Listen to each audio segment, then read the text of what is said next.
Hi, I'm Ryan Daws, Senior Editor at TechForge Media, and joining me today is Paul O'Sullivan, who is the Senior Vice President for UK and Ireland Solution Engineering at Salesforce.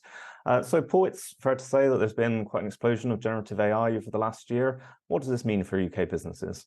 Ryan, yeah, absolutely. I mean, it's amazing how fast this technology has come onto the scene. I mean, if we look at ChatGPT, it only took 2 months to reach 100 million users. And if you put that into context, it took 10 years to reach 100 million users on Netflix, as an example. So this is a technological shift for our lifetime. And generative AI has huge potential to add over 3.5 trillion to the global economy. And if you put that into context again, that's about as much tax as the entire US takes in. So this has huge capability. It has a massive capability to drive automation. And we reckon probably about 40% of the average workday could be automated in the future. And with that in mind, you can't underestimate AI's influence on optimizing processes and efficiencies. And again, we expect kind of 30% productivity gains within any organization.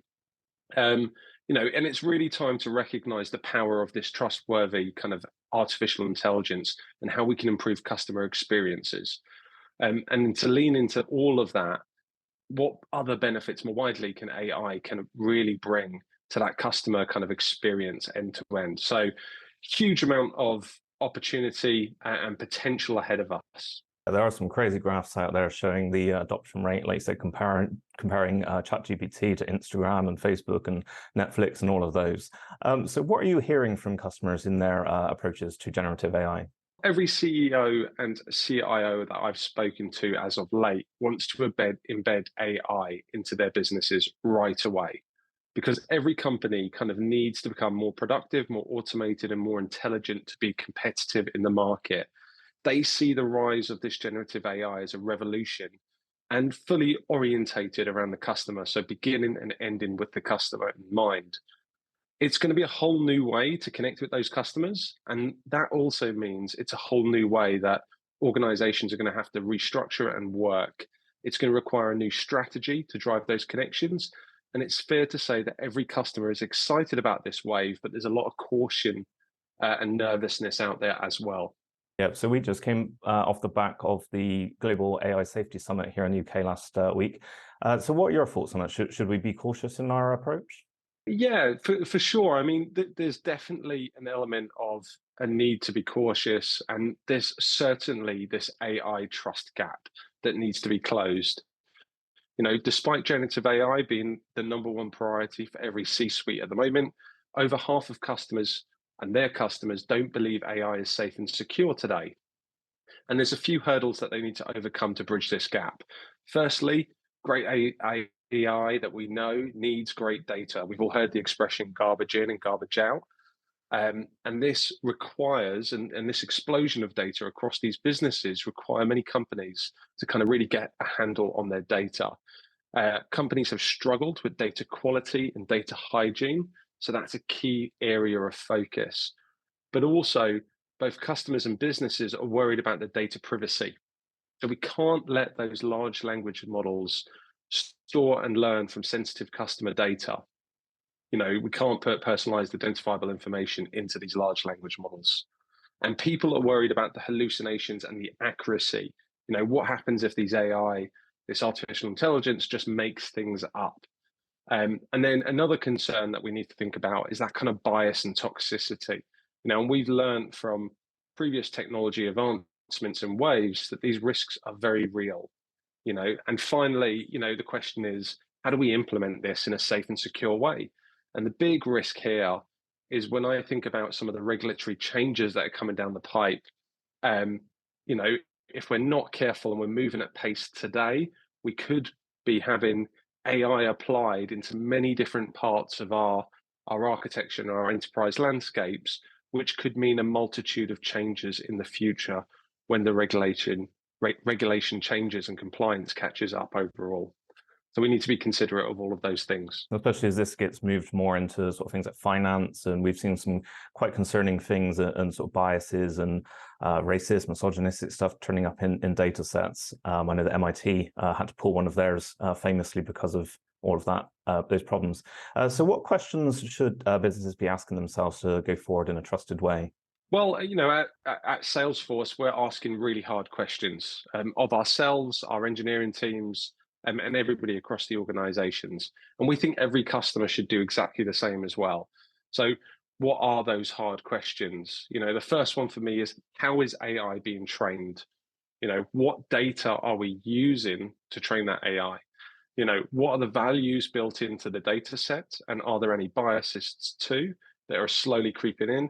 And is the data set fully representative of the customer base, and balanced in its view, not that it's overweighed in any way? And how do we also, because I think people play an absolute crucial role here, how do we ensure that our employees are ready to embrace this new world of AI overall? So those are some of the things that we're tackling with at Salesforce. So what does this trusted AI mean in terms of your technology stack? Well, within Salesforce, trust is our number one core value. And with every innovation that we deliver, we ensure that we align to kind of four fundamental pillars and principles. And this builds the foundation of our trustworthy AI that our customers can rely upon. So the first thing for us is competence. The core to trust lies in the ability to deliver results, not just promises, but actually deliver results. So to clarify, your AI platform must not only be adept to solving these problems, but also be able to prove its effectiveness in a working environment. The second one is reliability. Consistency is key. A trustworthy AI should consistently meet expectations and adhere to commitments and creating a sense of dependability within the organization. The third for me is about integrity. It's crucial to address the limitations and the potential risks open to the ethical concerns. We've got to really be open here and lead with integrity. And then the fourth and final point is kind of intent, aligning our own motivations with the success of our customers, showing dedication to their needs and goals as well. So be really clear about the intent on where we're going to use AI. What results are you seeing for your customers so far? Do you have any sort of key case studies? Yeah, absolutely. I mean, Salesforce Einstein is our native AI, and it's baked into every single product and is ready to deliver. Has already delivered a significant amount of results. In fact, we do at Salesforce more than 1 trillion predictions a week to our customers. These predictions are helping our customers in every business role or industry. If you're a seller, lead scoring AI ensures that you kind of convert at 3x, so 3 times faster.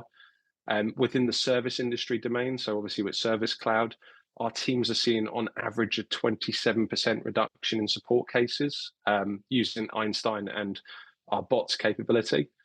And then in marketing, our customers see around 25% increase in email engagement through that personalization that comes with that.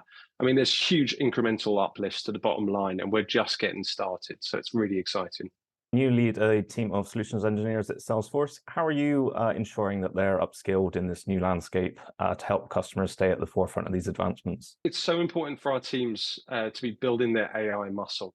I don't want anyone left behind in this AI revolution within my organization or even with our customers.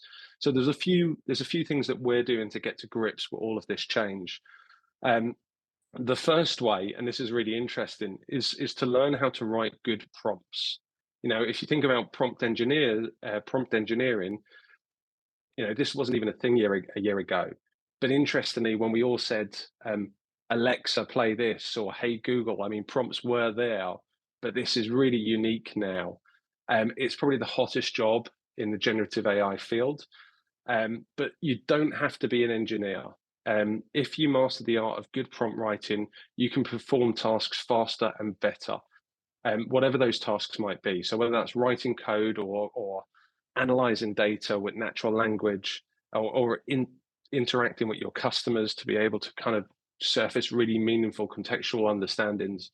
So the first thing for me is training people up on how can we write good prompts. And then we're encouraging people as well to learn the AI lingo.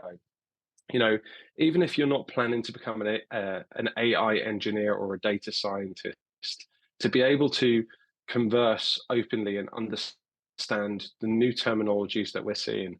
A while ago, I mentioned, LLMs and large language models hallucinations. These are all words that have really come to the table, especially with the C-suite in the last 12 months, things that we didn't previously talk about. So really, it's that kind of understanding the glossary and the terms to be able to understand and appreciate what people are talking about. And finally, there is a lot of fear. There's a lot of fear about the risks of jobs being eliminated with AI. But technology by large hasn't put the mass amount of people out of work historically.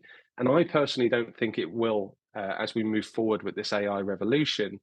I think it's less about the AI versus humans, but more about AI systems needing humans to bring that check and balance, flagging incorrect information and taking a better course of action should you need to pivot. And this all loops back to that theme of trust. AI for now lacks that kind of cognitive capability like empathy, reasoning, emotional intelligence, and ethics. And these are absolutely critical business skills that humans need to bring to the table. That's why AI assisted work led by humans who understand AI is going to be a winning combo for us. I also don't believe that AI is going to fully replace loads of jobs like the most doomsday scenarios. Like you said, with previous industrial revolutions, it's created loads of new jobs. And there should be a sort of co-pilot and assistive technology rather than replacing workers. I think that's the right way to look at it. So that's everything from me today. So thanks for joining me, Paul, and hopefully we'll get to catch up again soon. See you soon.